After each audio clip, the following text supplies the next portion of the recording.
Hello, aspiring call center agent. This is Nayumi Cee speaking. For today's topic, we'll talk about 30 behavioral interview questions and answers plus tips. And this is as per request by Mr. Elmer Gemena. Thank you so much for giving me this suggestion. Shout out to you, sir. Hopefully, you'll be able to listen or watch this video as well. And as you can see, this is going to be part 1 of 3. Why? Because the 30 questions will be very lengthy if I were to put it in just one video, and not all of you guys will be able to watch it until the end. So I decided to split it into 3 parts instead. So we will be talking about 10 questions in here. So 5 questions will be related to teamwork, and the second part, or the second half, will be questions related to your ability to adapt in a certain environment. Now, in terms of behavioral interview questions, the interviewers are asking you these questions in order to know who you are, how you think, and how do you resolve a certain real life problems. Okay, and in order for you to nail each and every part of this interview, you have to be as realistic as possible. Tell your interviewer what exactly happened. You can tell the story, you can feel free to express how you feel, but always make sure to end your answer on a positive note. And having said that, let's begin. So as I mentioned, we'll talk about teamwork. So of course, in a call center setting, you will be working in a team. The first time I worked, we were 25 people in a team. So typically, the range would be between 15 to 25 people. So of course, there will be different types of attitude. There will be different types of people you'll be working with. And so the very first question is about that actually. So you have to talk about a time when you had to work closely with someone whose personality was very different from yours. Say, for example, your personality is that you're a quiet person, you're kind of shy type person, and then you have this co-worker of yours who's very vocal, who's very talkative. All right, so that's two different personality. What happens if the two of you work closely to each other? So I have here tips to nail this question. So you will be able to share your experience when you encountered or when you experienced dealing with someone whose attitude you don't like. You don't like the attitude because it is opposite with what your attitude is, right? So maybe that person is irritating. He or she may be perfectionist, a critic, or a backstabber. All right. So how do you deal with these kinds of people or workmates in a professional way? So yeah. To cite an example to this question, of course, you can create your own answer. Feel free to do that because we all have different experiences. So these are just a guide in order for you to come up with your own answers. Okay. So I'll read it for you. When I was working at my first ever job, I've had a workmate who's super talkative to a point that I am not able to focus on doing my job well because of her daily chit chat. So what I did was I talked to her in a polite and friendly way, saying that it would be best if we'll focus on our tasks first and just talk about those things outside of work, which she gladly agreed on. Okay? Right, second question about teamwork is this. Give me an example of a time you faced a conflict while working on a team. How did you handle that? There always conflict in a team, okay? In a working environment. So how do you handle that? I have here an example for you, or a tips actually. So if you never experienced working on a team just yet, or it's maybe because it's your first time to apply, you can tell a time when you're still studying instead. So did you experience a conflict with one of your classmates in a group project? I mean, you may have experienced having a classmate who will not contribute at all, right? So you always have to what? End your statement in a positive way. So if you already work in a team, you can also tell the time when you're struggling and passing your metrics, or when your group is struggling to pass your metrics. So what are those metrics? Basically, those are like average handling time, your daily calls that you take in, your scores in terms of handling the call, and etc. So what did you contribute to resolve the conflict? All right. So here is a sample answer that you can consider checking. So I have two sample answers for this. The first one is for the first tip, to those who doesn't have experience just yet working, and then the second ones are for those who already have an experience. So I'll read it just one more time. I don't have experience working in a team, as this is going to be my first time applying for a job. However, I do experience working with my classmates in our group projects back when I was still in my school days. I remember the time when I had this group mate who's always absent and was not cooperating with us while we're on the process of creating our project. So what I did was I talked to that person one-on-one and asked her to participate in any way she can. After that conversation of ours, she always attends the class and contributed to our project, making it a successful one. Okay, so it's like communication, right? Communication is the key. All right, next answer is, as a team, we are working together to meet one goal, which is to pass our daily or monthly metric. There are times when I am unable to fulfill that goal due to certain factors resulting to minor conflict in our team.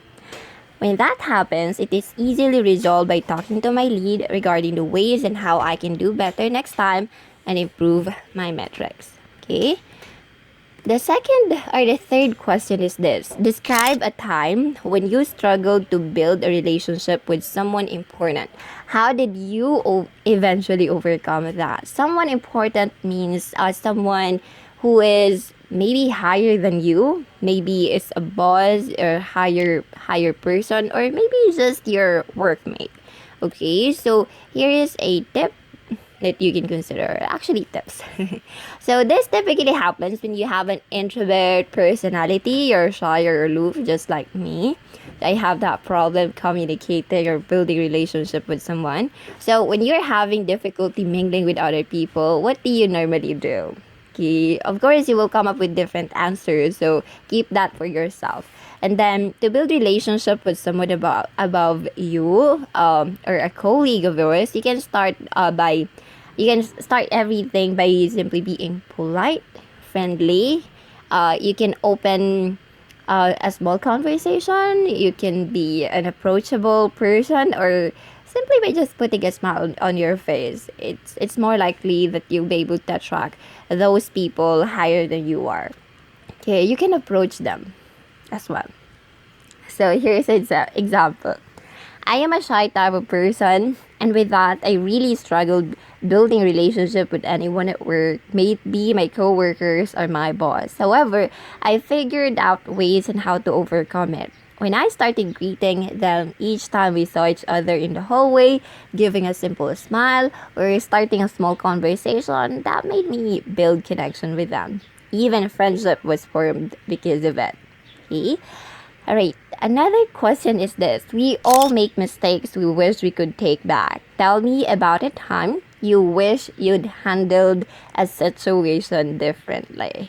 Alright, so here are my tips to nail this question. So, of course, we're all humans and we all make mistakes. So you can share your story when you made a mistake at work and explain how did you get through or overcome it. So feel free to tell them that mistake so long as there's something you can learn out of it. If it's something super unprofessional like having an affair with your ex-boss, better not tell it, okay? It should be something related to the job always. Alright, sample answer is this. I remember the time when I was still working at my first ever job with Concentrix. As an agent, I am not allowed to tell the customer what my full name is.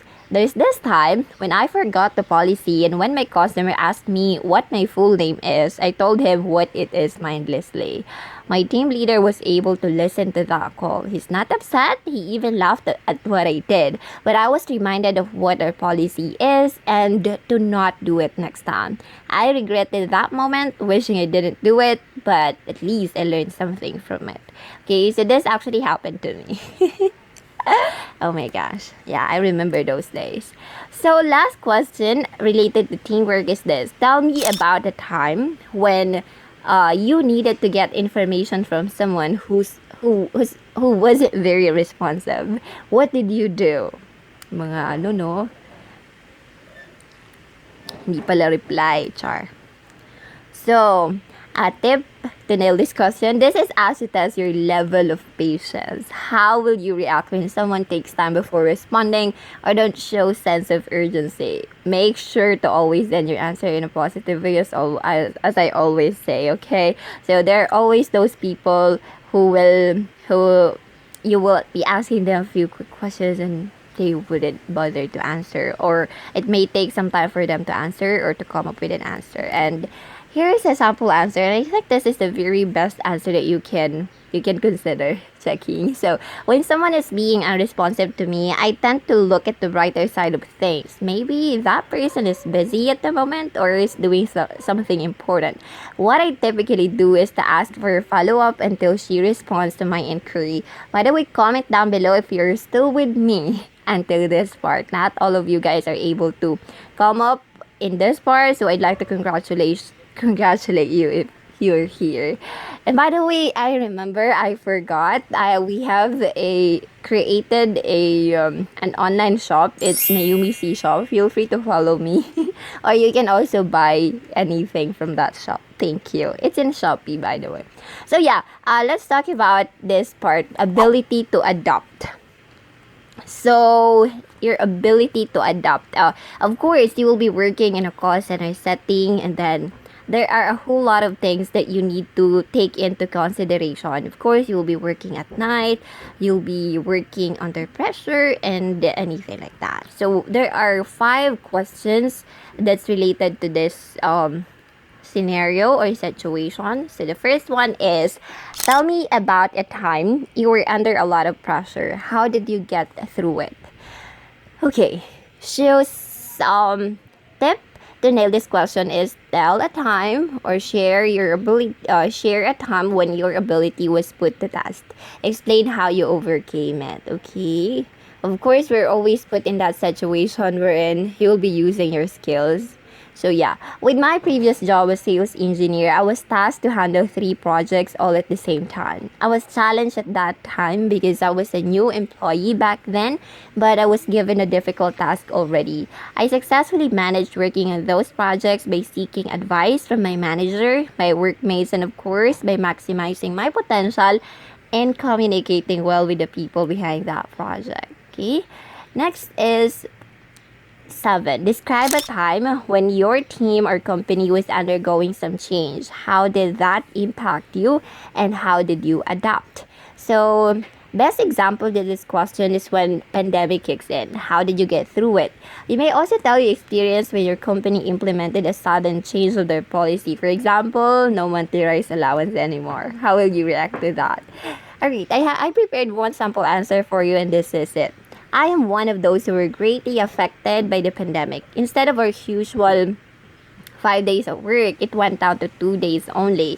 Because of that, my income decreased. So what I did was, during those times that I'm not in the office, I spent my time selling products online. It served as my extra source of income at that time. Okay? Alright, next is, tell me about the first job you've ever had. What did you do to learn the ropes? Okay. Tips to nail that question is this. If you never had a job since then, skip this part, or you may mention your side hustles instead, okay? You can also share your experience with your very first job and what did you do to learn things as a beginner. Sample answer would be, if you never had a job since then, skip this part. Oh my gosh. Just read it. Pardon. So I applied as an account associate or call center agent right after I graduated. And so that was my first ever job. As a newbie back then, in order for me to learn and do my job well, just when our product training started, I am already participating actively in our discussions. I am also expanding my knowledge by reading articles, asking from those tenured and top agents, and I always follow the instructions given to me by my team leader. Okay? Number 9 is this. Give me an example of a time when you had to think on your feet in order to delicately extricate yourself from a difficult or awkward situation. So tips to nail this question is this. We always have that awkward or embarrassing situation at work. You may share your experience in a friendly way. Alright, here's my personal experience with that. I remember a moment with my first ever job as a call center agent when I reported to work way too early. I forgot that our shift starts at 4:30 a.m. at that time. When I noticed that my workmates are not yet there, I immediately thought they're all absent, and so I went online and started taking in calls as early as 3 a.m. I felt so embarrassed when our subject matter expert arrived and told me I was 1.5 hours early. He later appreciated what I did because, according to him, it shows that I'm passionate with my job and that I don't want to be late. Okay, so that's kind of embarrassing, but yeah, that's what happened to me. Okay, number 10 is tell me about a time you failed. How did you deal with the situation? Tips to nail that question is this. This question applies to so many things, but it can be best applied to something related to your past job, okay? Because you're applying for a job. So yeah, if you never had a job before, you may share your experience during your school days or that moment in your life when you failed. Okay, again and again, remember to always end your answer positively. So one example of failure that I've experienced was when I applied for a job for the very first time. As first timer, I've done research before coming in for an interview. But because of my nervousness, I wasn't able to answer the questions asked to me the best I can, which resulted to my failure to pass that said interview. When that happened, I recognized what my mistake was and started overcoming it. I then become more confident each time I am attending interviews like this, as it really helps ace the job. And that's it, guys. I hope you learned something out of this video. If yes, please make sure to follow me in my Facebook page. It's Nayumi Cee. Please like that page. You can also send me direct message there. If you have questions, feel free to ask. If you want me to refer you to the same company I'm working with right now, feel free to send my message as well. Also, if you like this video, please give this video a like. You may share this video. Comment down below for new topics to cover. Make sure to turn on the notification bell button. So, I already posted a new video, you'll be able to watch it. Okay, so yeah, this has been Nayumi Cee. You have a good day. Take care always and see you again next time. Bye.